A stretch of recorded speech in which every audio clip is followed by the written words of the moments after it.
The Germans opened unrestricted submarine warfare.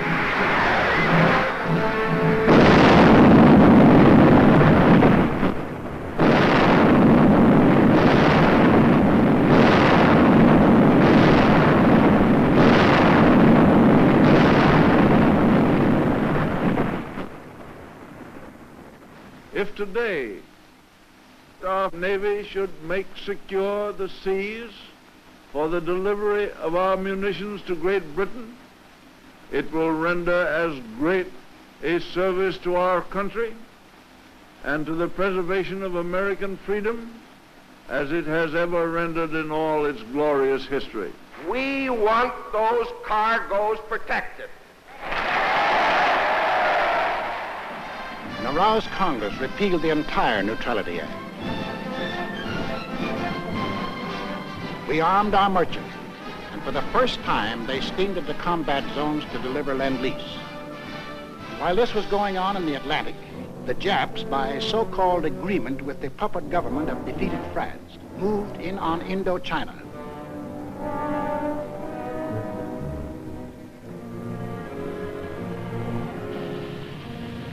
There were now only two threats to their plan for conquest of Greater East Asia. First was their northern neighbor, Russia, the only military power within striking distance of Japan. The Nazis were taking care of Russia. The second threat to Japanese conquest was us. Japanese southward expansion was too dangerous to attempt with our bases still standing in the Philippines and our supply lines open to Wake, to Midway, and to Hawaii. We were in their way. We had to be removed, but in the Japanese way. Off to Washington went Special Ambassador Curaçao on what the Japs said was a mission of peace. But carefully synchronized with his departure from Tokyo was the departure of a Jap task force under sealed orders, not on a mission of peace. On November 14th, Mr. Curaçao arrived in San Francisco, smiling his toothy smile as he sang the old song of Japanese friendship. The Japanese were a peace-loving people. Their whole policy was devoted to the establishment of permanent peace in Asia. Our aid to China was delaying the establishment of that peace. Our refusal to sell them oil and scrap was interfering with the establishment of that peace. Our objections to their taking over the East Indies, Greater East Asia, was an interruption in the establishment of that peace. All they wanted was peace. On November 17th, Mr. Curaçao and Japanese Ambassador Nomura were received by the President in the presence of the Secretary of State, Cordell Hull. It very quickly became clear that the Japanese had brought no new proposals and that the Japanese intended to continue their campaign to conquer China and all East Asia. However, on November 26th, our Secretary of State presented the Japanese with the basis for peaceful agreement between the two nations. The proposal was forwarded to Tokyo. The Japs had to stall for time, but only a short time. The task force was nearing its goal. Sunday, December 7th, 1941.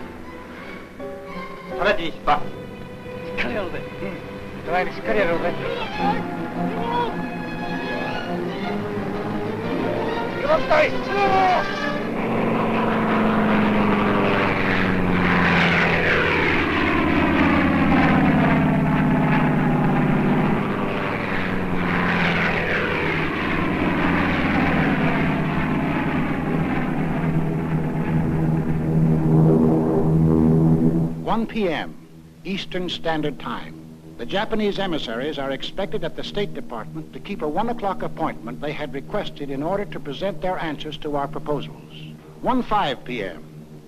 The Japanese planes are approaching Hawaii.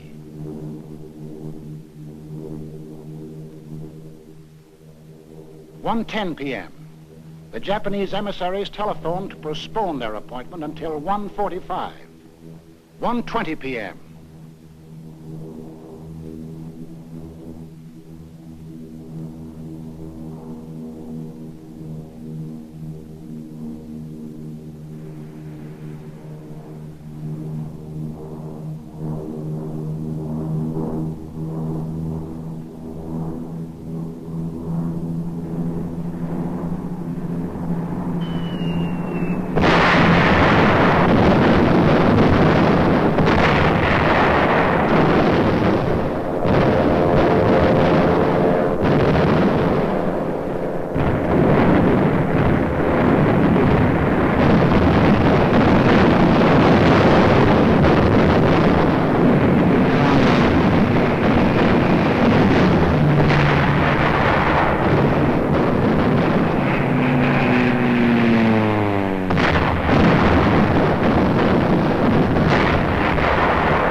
Japanese envoys, smiling and correct, arrive at the State Department.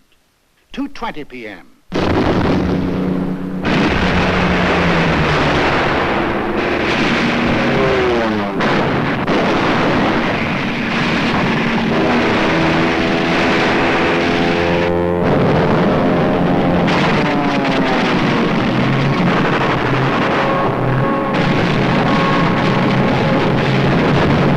Japanese planes had been sowing death and destruction for an hour on American outposts in the Pacific when the Japanese envoys presented a memorandum to Mr. Hull. Here is the memorandum presented to me. As you can see, it is quite a lengthy document. I read it hurriedly, discovering that it contained a recital of monstrous accusations against the United States, charging it, among other things, with, quote, scheming for the extension of the war, preparing to attack Germany and Italy, two powers striving to establish a new order in Europe, and ignoring Japan's sacrifices in the 4 years of the China affair, menacing the empire's existence itself, and disparaging its honor and prestige. After reading the note, I said to the Japanese emissaries, I have never seen a document that was more crowded with infamous falsehood and distortions on a scale so huge that I never imagined that any government on this planet was capable of uttering them.